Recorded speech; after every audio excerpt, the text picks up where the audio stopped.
The question was innocent enough. But what kind of architecture is that?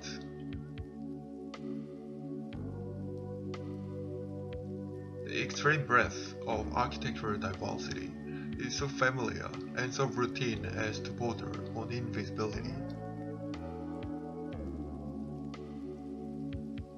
Today we take that eclecticism for granted.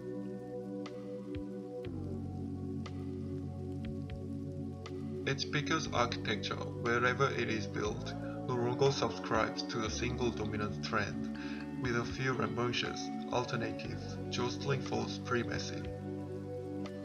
The decade of the 2020s was a pivot, when Tomasina Museum was built in Carlton.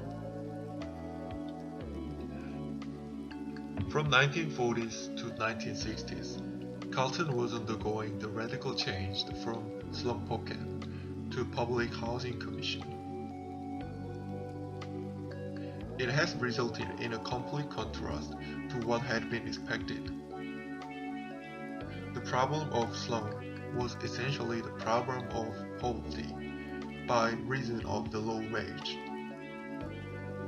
However, the political aspiration of governments was only an attempt to avoid the ghetto of the poverty. Not surprisingly, soon after nobody wanted to live in those plain and morally elevating buildings, and they showed the class divide that the government struggled against in the first place.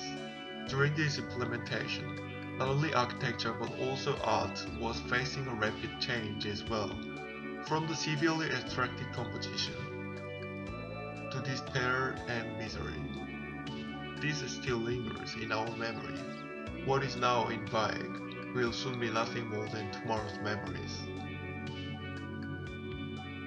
This museum has been built without any system of ideas that melt away and is soon forgotten. This allows us to accommodate constantly changing perspectives. Even when it was restored from the ruin of Carlyle's residence, it has been done in the manner of deconstructive restoration. As the architect had no such obstruction, judging himself capable not only reading of the mind of the past author, but also correcting their work. It was not a preservation. It was not the urge to keep the old because it is old. It was an argument that measured the past by the standards of the present.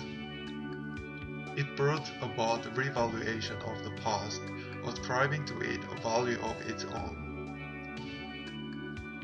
That is to say, the value that this architecture has is negotiated in the dialogue with the present, and therefore its value and significance are in sense iterative and never complete. It is exploring and expanding upon what is perennial, rather than chasing after the latest fads of the day.